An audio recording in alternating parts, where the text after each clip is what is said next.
Вот смотри. Сумки, документы, вон валяются до сих пор. Документы и перечень, что здесь лежало. Какие-то капельницы, смотрите. Чьи-то личные вещи, вот они, лекарства, вот они. Все это можно просмотреть. И так оно все и лежит-то. Посмотреть никто не трогает, так что потому что это грех, никто за это не возьмется. Все оно лежит, как лежало, тогда так оно все и лежит на месте. It's 80 days since Malaysia Airlines MH17 came down here in the Donetsk region, close to Grabova village. The Boeing 777 was en route from Amsterdam to Kuala Lumpur. Aircraft fragments and personal belongings are still scattered over some 30 square kilometers.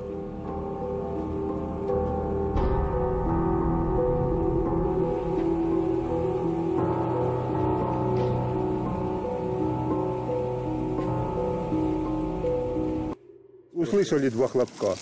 Первый хлопок услышали, мы в доме были, а второй хлопок уже выскочили, он сильнее был. Крутилась от этого в воздухе, она крутилась. Упал ящик серого цвета вправо, влево отлетело что-то с красным, и падали обломки. Я уже был за бугром, самолет, он взорвался и сюда полетел. Самолеты же бомбили нас, мы так приседали, тут ложились на пол. А это, слышим, летит. Что я слышала? Летит. Бах! И дым черный. Оттуда, вот с той стороны повалил. Он летел, но там действительно иллюминаторов не было видно. Ну, на уровне самых высоких деревьев был. Через пару минут пошел звук улетающего самолета. Хороший звук улетающего самолета. В ту сторону. Самолетов было два.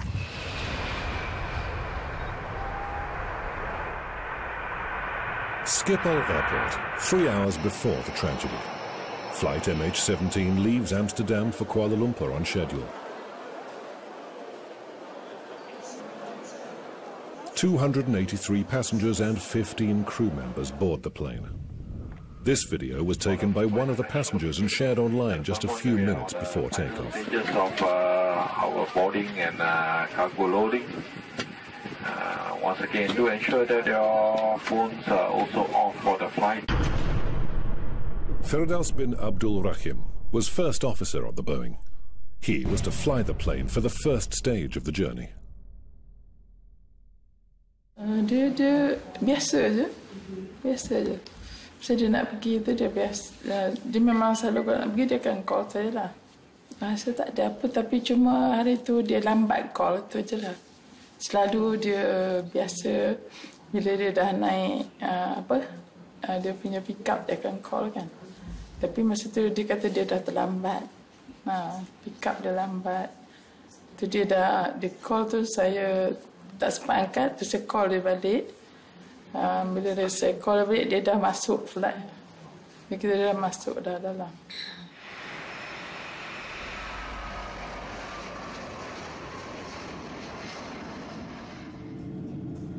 Two hours after taking off, the plane entered Ukrainian airspace. Okay, 5 hours after flight, mostly the passenger already have their dinner, and we just completed the service. Some of them are sleeping, and the crew might be checking the next meal because we're gonna serve breakfast before landing. In July, violent fighting was underway in the east of the country between government forces and militia groups from the self-proclaimed Lugansk and Donetsk People's Republics. Nevertheless, air corridors over the region remained open to civil aircraft, although planes were forbidden to fly below 8,000 meters or 24,000 feet. The Malaysian Boeing was cruising at 10,000 meters and was about to enter Russian airspace. At 16:21 local time, MH17 transmitted its very last position report. Dnipro radar, Malaysian 17, flight level 330. Malaysian 17, Dnipro radar, good day, radar contact. Malaysian 17, yes. Днепропетровск, это Ростов-1. Не могли бы вы дать курс Малайзии до Ростова, до точки РНД? У нас их здесь 3. Для Малайзии 17? Да, мы вернем их обратно к точке TIKNA. Хорошо. В 17:09 примерно московского времени информация по ОЛДе прошла о том, что воздушное судно в 23 минуты должно войти в нашу зону. Ну, фактически оно в нашу зону не входило. Украинский диспетчер вышел и уточнить, выходил ли к нам на связь этот рейс, на что получил отрицательный ответ. Соответственно, уточнил, наблюдаем ли мы отметку от этого воздушного судна. Мы ее также не отмечали, не видели на своих локациях. Ростов, вы видите Малайзию? Она отвечает?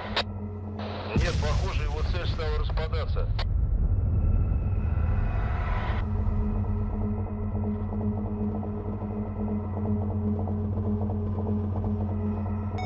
Fragments of the airliner fell to the ground in a field near the village of Grabo, an area controlled by the Donetsk militia.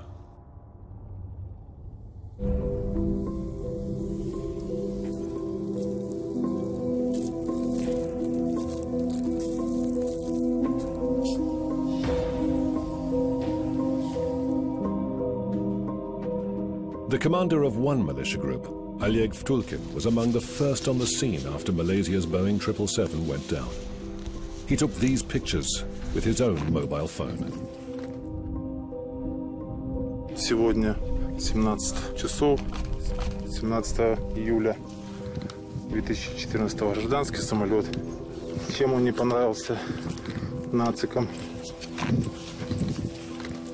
Провокация. Трупов полно. Олег! Километр, может, 1,5. Поехали!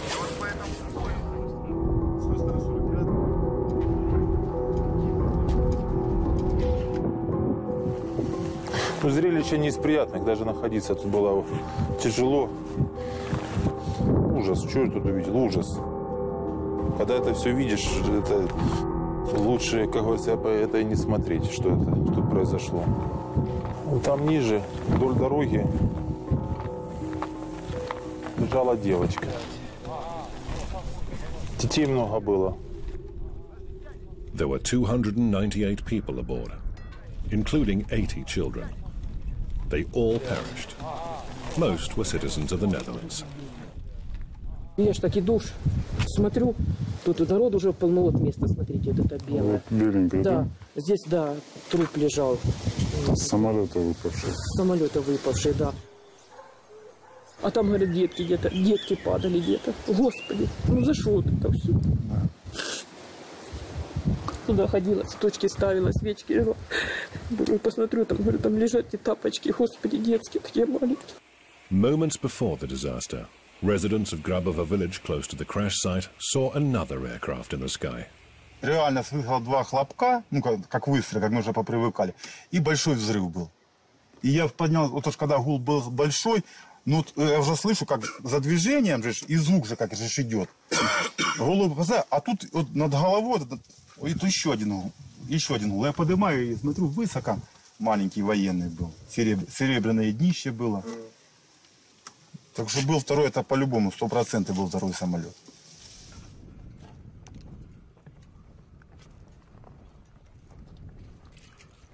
On the night of July 17th, the Ukrainian Ministry of Defense issued a very specific statement. У районі загибелі літака українська авіація не працювала.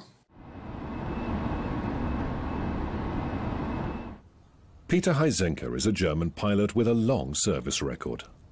He's flown most modern passenger aircraft in the course of his career. He became interested in the story of the downed Boeing after seeing a photograph taken at the crash site. Diese Bilder, die habe ich gefunden am Freitagabend gegen 6 Uhr nach diesem Abschuss. Und es war dieses Bild, was mich so, ja speziell dieses Bild von dem Cockpit-Teil, was man sieht, was direkt auf der Kapitänsseite des Flugzeugs ist. Und man kann in diesem Bild sehen, dass sehr gezielt direkt auf den Piloten geschossen worden ist. Es ist das große Loch dort und dieses Loch trifft genau die Bauchgegend des Piloten. Und das ist, also wenn man sich das vorstellt, ich bin ja fasziniert hat, das habe ich, also es war ein Glücksfall, dass ich es in dieser Auflösung im Internet unter Google Images gefunden habe. Und ich mache es mal auf Vollbild, dann sieht man es in seiner Gänze. Und was hier sofort auffällt, das sind hier Einschüsse, etwa von einer 30 mm Kanone. Und jetzt kommt das Spannende, hier ist auch ein Einschuss vielleicht, aber es war ein anderes Geschoss. Several days later, a Russian Ministry of Defense representative published data showing that not long before the tragedy, another aircraft had been observed in the vicinity of the Malaysian Boeing, supporting eyewitness accounts reporting a Ukrainian jet in the sky. But many doubted that the Su-25 can actually reach 10,000 meters. Man findet in Wikipedia, wenn man die Su-25, das Flugzeug, von dem gesagt wird, dass es sich in der Nähe dieser MH017 befunden haben soll, dann findet man plötzlich Einträge Dienstgipfelhöhe 7000 Meter. Einige Monate vorher war an derselben Stelle, sowohl in der englischen als auch in der deutschen Version, circa 10.000 Meter. Das ist verändert worden im Vorfeld dieses Absturzes. Und die Sache geht noch weiter. Selbst das Fliegerlexikon, das Deutsche, hatte noch bis letzten Monat als Dienstgipfelhöhe 4. Ja, und ich kann das nachweisen. Ich habe hier einen Screenshot aus dem Fliegerlexikon vom 1.8.2014. Da wird die Dienstgipfelhöhe uneingeschränkt mit 14.600 Meter angegeben. Und dann habe ich den Screenshot von demselben Provider vom 1.9.2014. Da wird die Dienstgipfelhöhe mit 7.500 Metern angegeben und nur noch gesagt, dass die Su-25 im Test 14.600 Meter erreicht hat. Also der Самолет Су-25 имеет хорошую тяговооруженность. Он достаточно быстро может подняться на высоту 9200, там, 9600 и находиться там достаточно длительное время для выполнения той или иной задачи. Поскольку на питании на чистом кислороде летчик может выполнять задачу в течение 30 и более минут. Я лично летал на этой высоте, и никаких проблем со здоровьем не было. Вооружение самолета позволяет сделать то, что сделали с Боингом. Пустить или ракета воздух-воздух, или атаковать даже из пушки.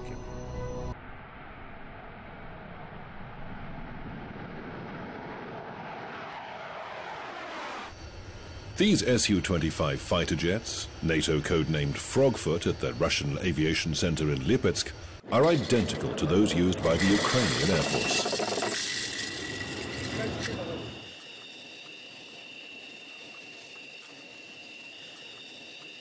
Сейчас я вам представлю пушку, калибр которой 30 миллиметров, двухствольная. Вот перед вами боекомплект этой пушки, которая сейчас вставляется. То есть самолет снаряжается снарядами.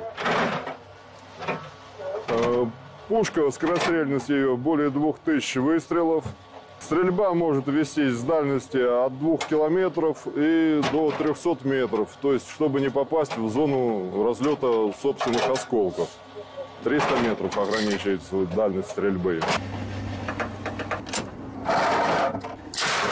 Вот на ручке управления самолетом находится с правой стороны гашетка для управления пушки, то есть гашетка для стрельбы из пушки.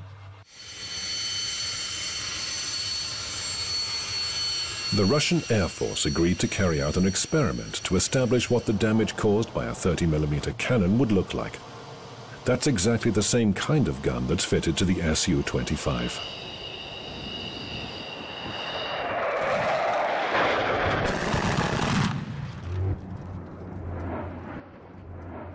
видите результаты удара, авиационного удара с самолета Су-25 30-миллиметровой пушкой.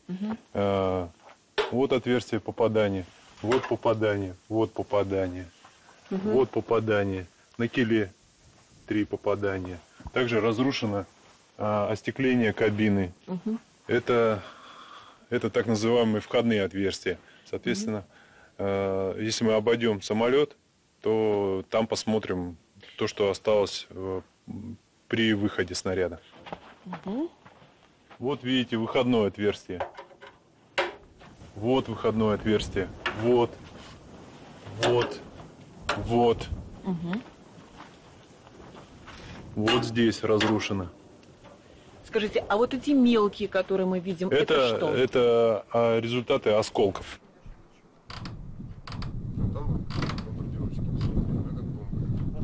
The nature of the holes found in the Boeing was also noted by Malaysian experts. 2 weeks later, newspapers in Kuala Lumpur published reports suggesting the possibility of a Ukrainian aircraft being involved in the attack.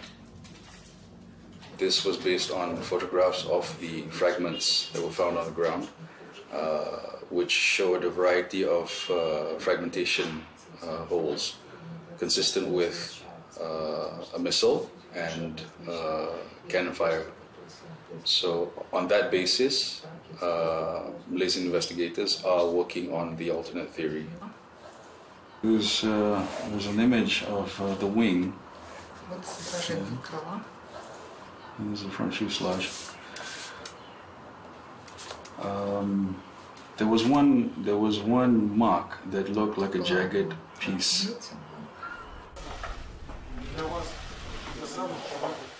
On the night of the 21st July, representatives of the People's Republic of Donetsk handed both flight recorders from the downed Boeing over to Malaysian experts. Later, at the request of the Netherlands government, they were sent to the United Kingdom for analysis. Many expected that the crucial last moments of the flight would shed light on what had caused the crash. But on September the 9th, the committee issued a brief report which stated nothing new. Pattern of damage to the body of the aircraft and the cockpit is consistent with the damage that would be expected from a large number of high-energy objects that penetrated the aircraft. This is probably what led to the structural damage to the aircraft and would also explain the abrupt end to the data registration on the recorders, the simultaneous loss of contact with air traffic control, and the aircraft's disappearance from the radar. Under international regulations, an aviation committee should investigate a crash site as soon as possible. Естественно, расследователи должны эти обломки были собрать и выложить, как говорят у расследователей, макет самолета, чтобы иметь четкое представление, откуда, с какой точки было осуществлено вот это внешнее воздействие. It was some time before aviation investigators were able to start work on the crash site. Despite the militia forces suggesting a local ceasefire, it's alleged that the Ukrainian military continued to fire shells into the area. When the investigators go in and they do a bit of work, and then of course it is disrupted by the shooting from the side of the Ukrainian army. Она ж явно не от Боинга. Нет, нет, ее не было. Когда произошла катастрофа, ее не было. Это потом обстрел был этой территории. Это мины или... Не, ну это что-то или гаубица, что такое. Это явно не мина. Это что-то мощное.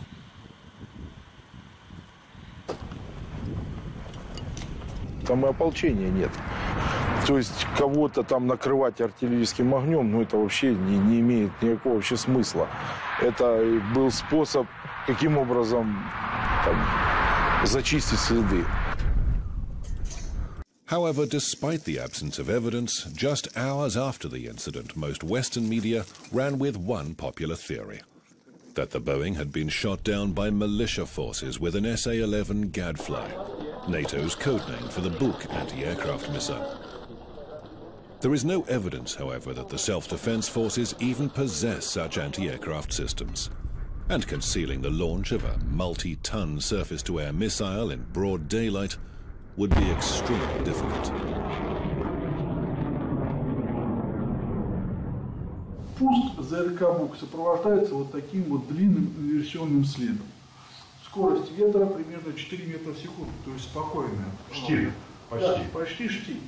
Значит, ЗРК «Бук» имеет вот такой вот длинный инверсионный след, который от самой Земли до момента встречи с целью проистекает. То есть, если он бы стрелял вертикально, это 10 тысяч метров, а именно на этой дистанции находился самолет. Но поскольку он стреляет, как правило, по гипотенузе, то это примерно около 15 тысяч километров, 15 километров. Вот такой инверсионный след огромный, который в воздухе, отмечу, при такой метеообстановке будет находиться до 10 минут. Вот. Представьте, чтобы такой инверсионный след не был замечен никем. Обратите внимание на характерный рисунок, который должен был висеть в воздухе от встречи ЗРК «Бук» с поражаемым объектом.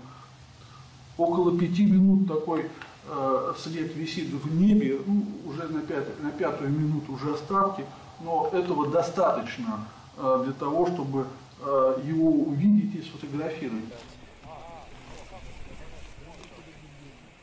International medical experts were unable to reach the scene for several days. The Donetsk self-defense forces had to take care of the bodies. Свозили сюда тела машинами, всаживали трупы в этот рефрижератор.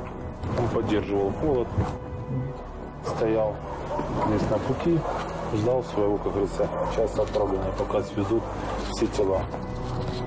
Все было под контролем. Все делалось в быстром режиме. Все свозилось, все сюда как можно, а надо было быстрее отправить тела, чтобы прошло это независимое расследование.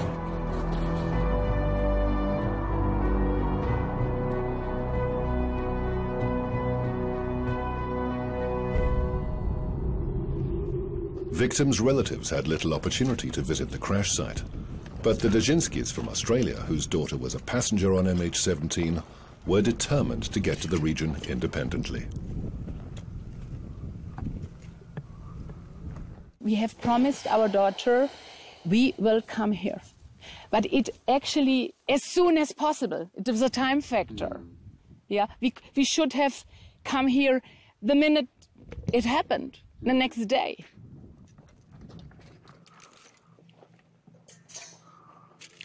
We are for peace. She was for peace. She is for peace, and she will be forever for peace.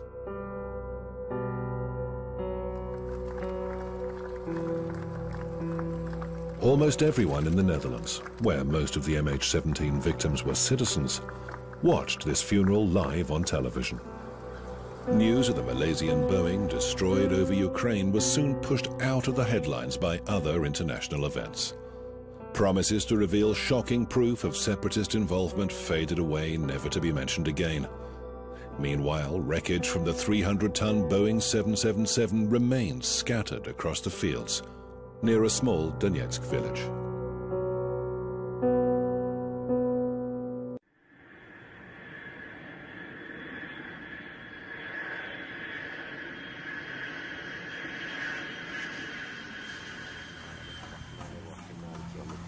إياك نعبد وإياك نستعين اهدنا الصراط المستقيم صراط الذين أنعمت عليهم غير المغضوب عليهم ولا الضالين آمين.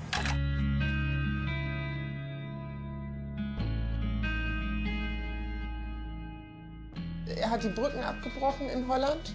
Er wollte auswandern und das war der letzte Flug, den er machen wollte. Das war der Flug in sein neues Leben.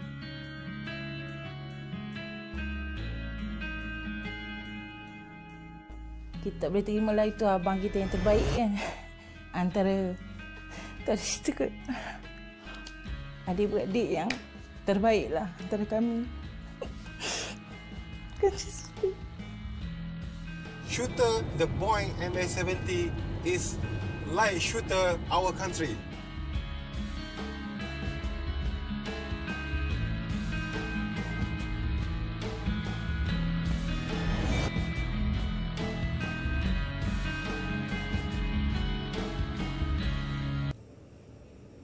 Hi, hello. Welcome to my personal lab. My company specializes in electronic microchip. My name is Muhammad Azhar. Why I'm like to know the real things about the disaster of MH17 because MH17 case is something wrong about the investigation. We are technical, we just say yes or no. Yes, it's true. No, it's liar. We want the facts, you know. We don't want a propaganda. So when did you decide to create this page on Facebook? Right after the crash, the Malaysian people blame Russia. You know, blame Russia, give book to separatists to shoot down MH17. Because the local media say Russian book shoot down MH17. Local media followed by West media.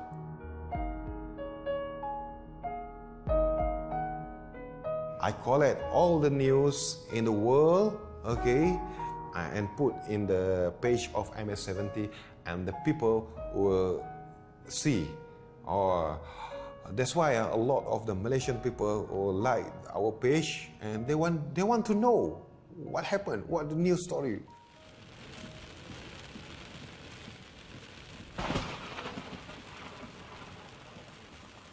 The Captain Wan Amran. He's the captain of the MH17. We go to talking for his relative, but we cannot interview his wife because his wife now is sick. What's wrong with her? She something like mental problems after trauma, after her husband was dead in MH17.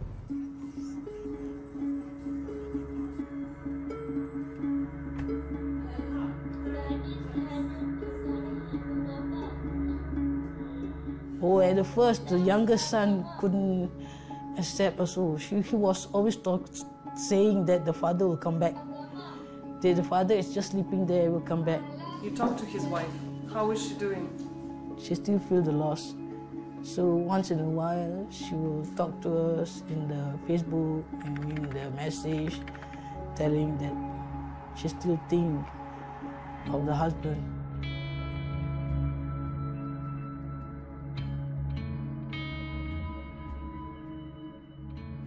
He was a good man, good brother.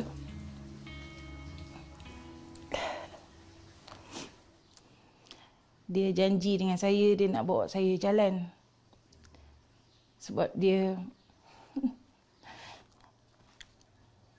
nak bawa kapal terbang kan. Tak sangka dia pergi. Saya bawa balik dia dengan kapal terbang dari Amsterdam. Dia janji saya nak bawa pergi luar negara lah. Tapi saya bawa balik dia daripada Amsterdam.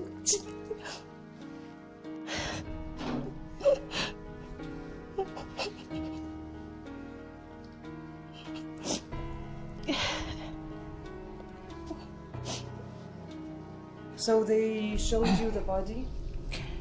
Dia orang tunjuk dalam kamera. Kita tengok dalam kamera, tengok gambar dia, semua body lah sampai kat sini lah. Kita tengok dari atas sampai kat bawah, komplit lah. Dia tak ada cedera ke apa ke, dia cuma sikit lah ada kesan terbakar sini, sikit lah. Saya masih kenal dia lah. Yang mandikan jenazah tu pun dia kata antara mayat yang terbaik lah. Dia body yang komplit lah. We were not allowed to open. Nobody. Not allowed by who? Not allowed by the God. Nobody must see the God. All the corpses which came back were not allowed to open. You know, I went to the crash site because you know the Dutch collected the debris only 4 months after the crash. Yeah. I went there 2 months after. Oh, really? There were debris and everything. Everything. And I saw the pilot's chairs. You saw the pilot chair? In the captain's chair and the pilot's chair, there were 2 chairs. And it was terrible feeling. Terrible feeling, yeah. You just want to know more news about MH17. Everybody's keeping quiet. Even the government also is not telling something about it. Nothing. Nothing. So you don't have a person in government to call and to ask for news? But we don't blame anybody also. We just wait for it. And we hope that somebody will come up with something, especially from the backboard, because we want to hear what's happening actually.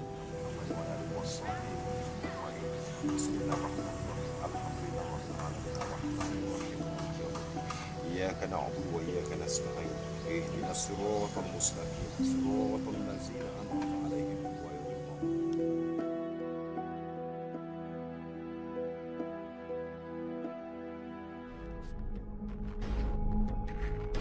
From the very beginning, only one version of what happened was considered by the West, that MH17 was shot down by separatists with a Buk surface-to-air missile launcher. One single air-to-air missile on a plane the size of a 777 Boeing would just switch off the engine. Air-to-air missiles have just 3 to 5 kilograms of high explosives. You know, this is now a surface-to-surface missile, so it's not a surface-to-air missile, but the design is quite similar to that of the Buk, because you also have a propulsion part back here, and you have the warhead here. And for the Buk missile, there's 70 kilograms of explosives sitting here.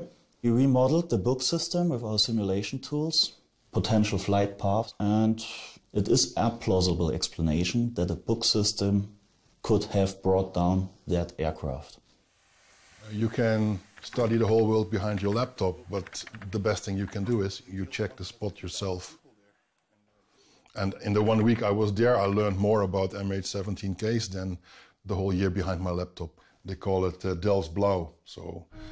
And must have been bought by one of the passengers. And the guy I interviewed, he gave it to me. He said, "You're the first guy from the West who listens to me and takes me seriously." I cannot keep the subjects I got from the crash site, like I have shrapnel, I have part of the Boeing. And you can see it was hit, this piece, by an explosion probably. And it was hit all 4 sides at the same time. They were pressured, which I find very strange from an outside explosive, but I'm not the expert. But I think possibly this could be a very important piece of evidence. I offer it to the official investigators. They don't even contact me to make an appointment to pick it up. How long has it been? Now it is more than 3 weeks ago. Over the past year, Russian media has been voicing a different version, namely that the Malaysian Boeing was shot down by a Ukrainian military jet. I thought that the story of a plane attacking the Boeing is a propaganda of Russia. I stayed in Kiev before and with activists there. When I reached the place, at the crash site, my first impression was quite eye-opening, because I saw that the mass media coverage saying that, or claiming that it's a very large field of 35 or even 50 square kilometers of wreckages, which gives a conclusion for people that the plane was smashed into pieces in the air, is not true. We have actually 2 places where MH17 came down. I started to ask people around there, what did you see, what happened? Я выбежал во двор, на улицу побежал посмотреть.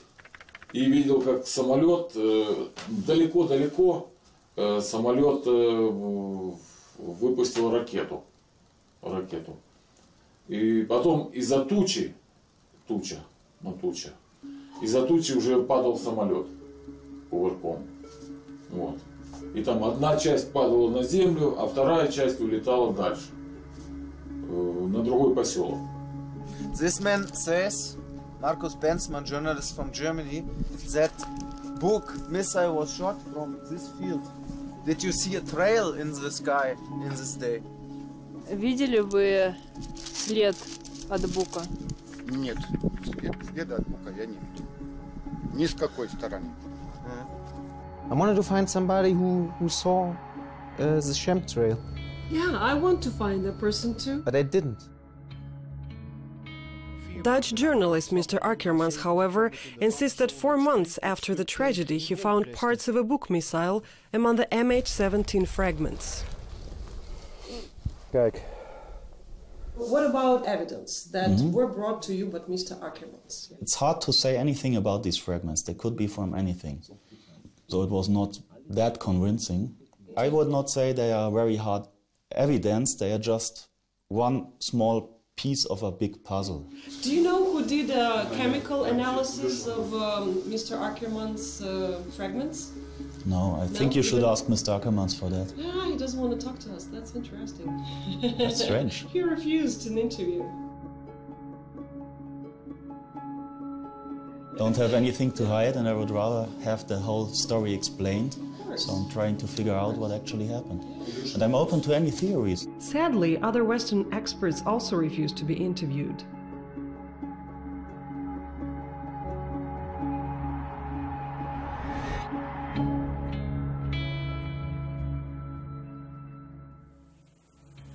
Не только мое мнение, а многие видели, что именно под гражданскими летали военные самолеты. Особенно после обеда гражданских рейсов очень много было здесь. Пролетают гражданские, начинается бомбежка. Выхожу, раз самолет, оттуда летит боевой, чуть-чуть выше этого леса, 50 метров. А потом я глядь, вот этот пассажирский, оттуда, и он теперь раз вот так, и навстречу пассажирскому кибуху его сюда, в передок. И он сразу вспышка, раз голубой, а потом черный. А пассажирский на какой высоте был? Ну, он тоже от курятника тоже метров 100, он не высоко. Но был целый, правильно? Ну, целый, да, еще целый был. Ну, вот это сам вентилятор я видел, это хорошо, я что так смотрел, что вот это само как раз это и вентилятор был. А вот тут уже его добывал. Получается, несколько раз по самолету били? Может, я не знаю, как там оно было. John Kerry immediately said, we saw the missile start, we saw it fly, we saw it hit the plane. We have all the overwhelming evidence Russia is behind this. Okay, then show us the evidence. So it's almost a year ago since the crash happened, and still we don't know anything. We don't even know for sure what the weapon is.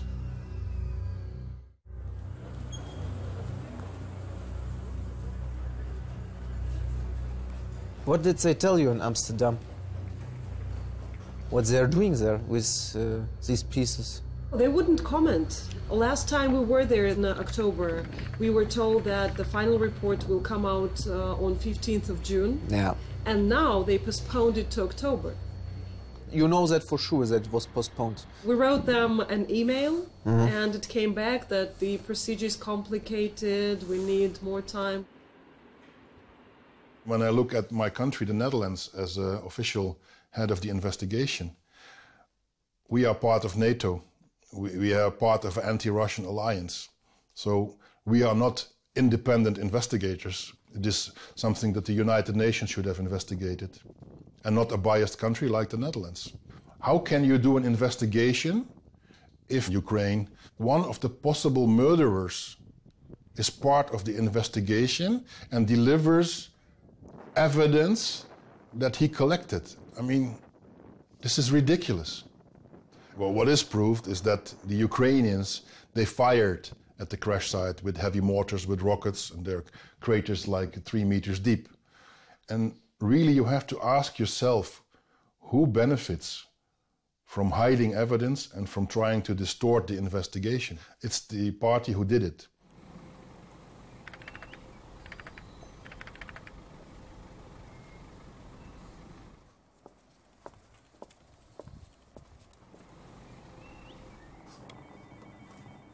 I'm not a politician, I represent families in an aviation crash.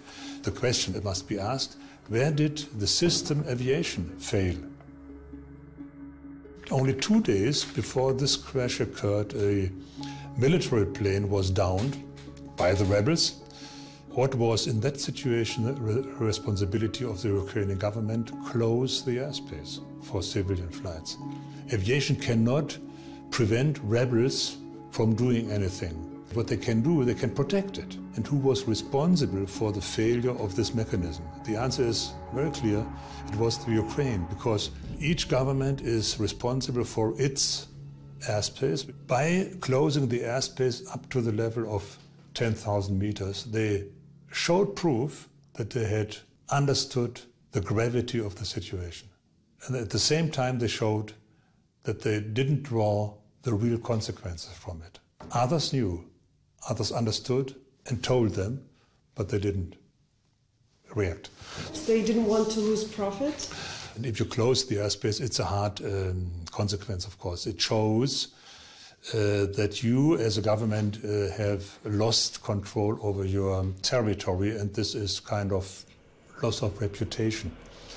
And not just loss of profit, but loss of reputation.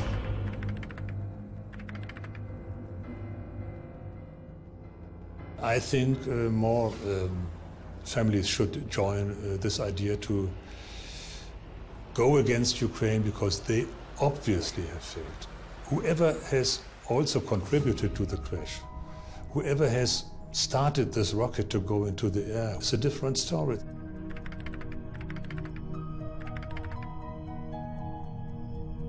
I'm not satisfied that these institutions like accident investigations, which have a certain purpose, now are spoiled. They're getting into this rush of political considerations. It doesn't do their job independently. They are influenced, obviously influenced. I had threats that on email. Who was it? Just a Ukrainian citizen. He claimed to be Ukrainian, and he was upset about my step to sue the Ukraine, and he said I'm a Nazi and blah blah blah, and last sentence, be careful what you do. So this was quite an open threat, I think, and other mails were not that hard, but similar.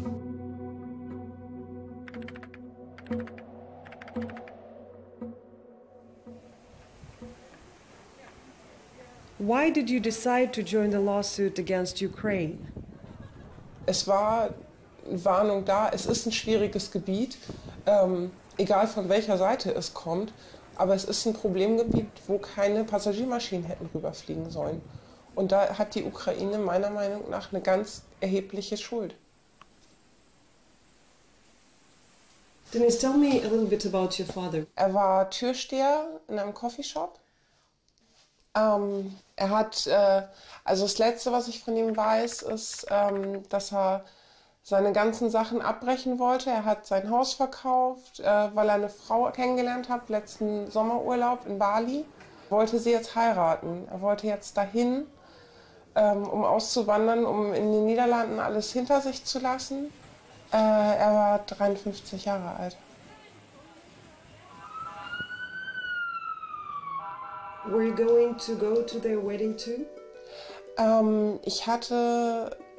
Wir haben eine relativ schwierige Familiengeschichte. Ich habe 20 Jahre fast keinen Kontakt gehabt. Ich habe ihn die ganze Zeit gesucht. Und er hat, wie ich jetzt im Nachhinein erfahren habe, mich auch gesucht. Only after his death, yeah, you saw your father? Ja.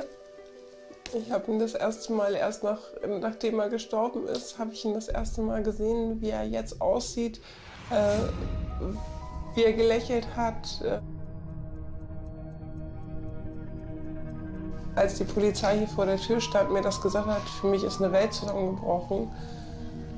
Ich wollte ihn ja finden, ich wollte ihn ja kennenlernen, aber so hatte ich ja keine Chance mehr. Ich weiß nicht, da gingen 1000 Sachen durch den Kopf.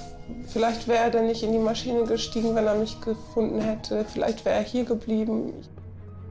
Are you satisfied with how the investigation is going? Nein. Eigentlich geht es zu langsam. So wie ich das verstanden habe, ist schon mehr bekannt, was aber nicht der Öffentlichkeit preisgegeben wird, auch nicht den Angehörigen oder sonst irgendjemandem. Es wäre schön, wenn das alles in der Öffentlichkeit stattfindet, diese Aufklärung, und nicht im Geheimen und dann erstmal geguckt, wie weit können wir das öffentlich machen. Es sind viele Spekulationen, wo aber nichts Konkretes gesagt wird. Ich bin mir ziemlich sicher, es ist schon mehr bekannt, es wird aber niemandem gesagt.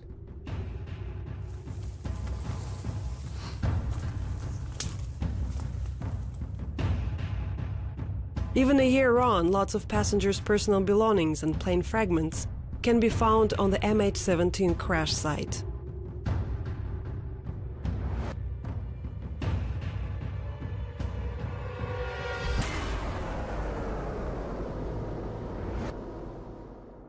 Ничего себе находочка. Обалдеть. Ехали на машине? На мотоцикле. На мотоцикле? Вот по этой дороге? Да, по этой дороге. Обратил вскользь вниманием. Что-то блеснуло такое, как алюминий. И вот смотрю эти обломки. Подошел поближе, глянул с отверстиями разными.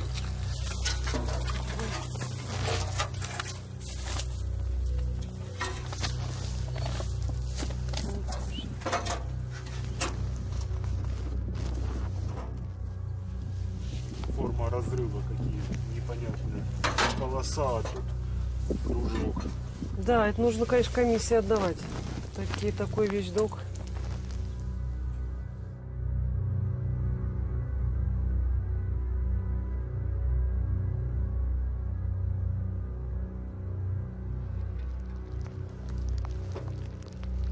Алексей, давай отвезем эти обломки к главе вашего района.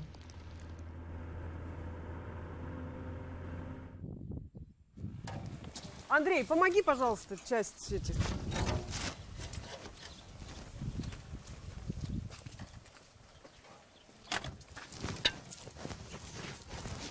Наталья Васильевна, вы, да? Очень приятная Яна.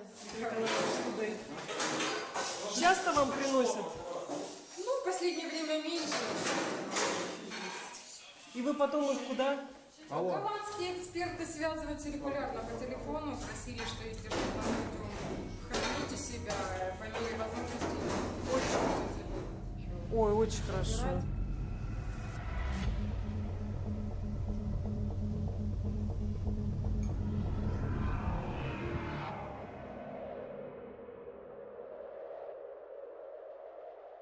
There's too much secrecy regarding investigations, which is not very satisfactory.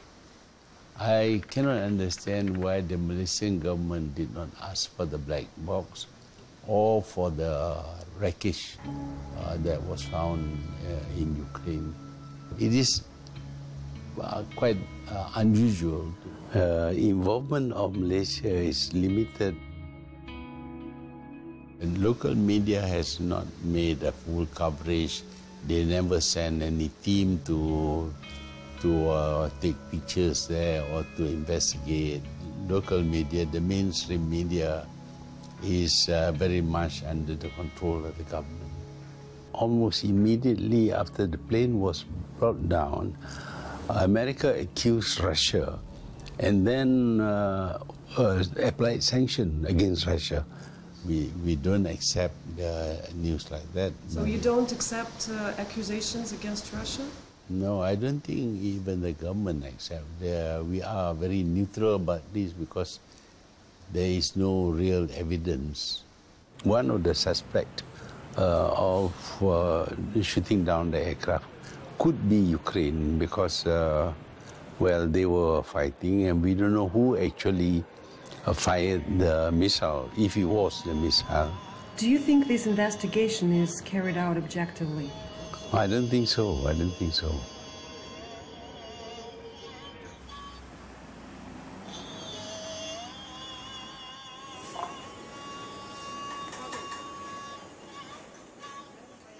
It was the last 10 days of Ramadan fasting month. I was at home with my parents. Somebody said that MH17 got shot down. My cousin was the co-pilot. I just wish that it was not him, but then they said, what is his flight? And we were all asking. He said, it's MH17. And my heart dropped. Pushback and clear for startup. Malaysian 17. When the EasyJet behind is clear, push forward roll. When the EasyJet is clear, clear for pushback. Malaysian 17.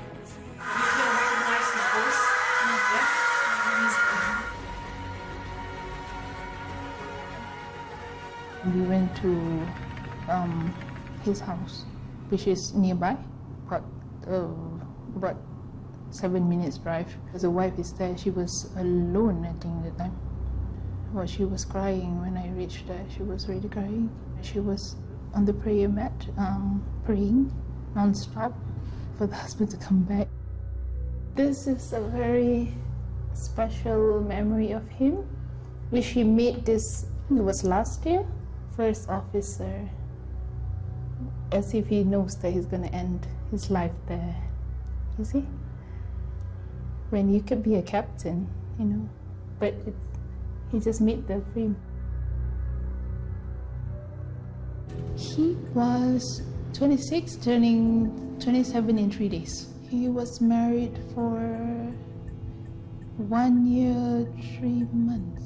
And did they have kids? No, not yet, but his wife was pregnant that time. She just got pregnant. And it was not announced yet to the family. When he came back from Amsterdam on the flight, he was planning to have like a breaking a fast dinner to make the announcement of his wife's pregnancy. Right now, his wife went back to her hometown to live with the parents. She gave birth to a baby girl in January, late January. She has to be strong, you know, for the child, the baby. My cousin, Muhammad Firdaus, was a great guy. He did not deserve to die this way. And I hope that for those who did, they get punished as soon as possible, you know, to find out the truth, because that is what we want. That's what I want to know. Because no one deserves to die that way. That's all.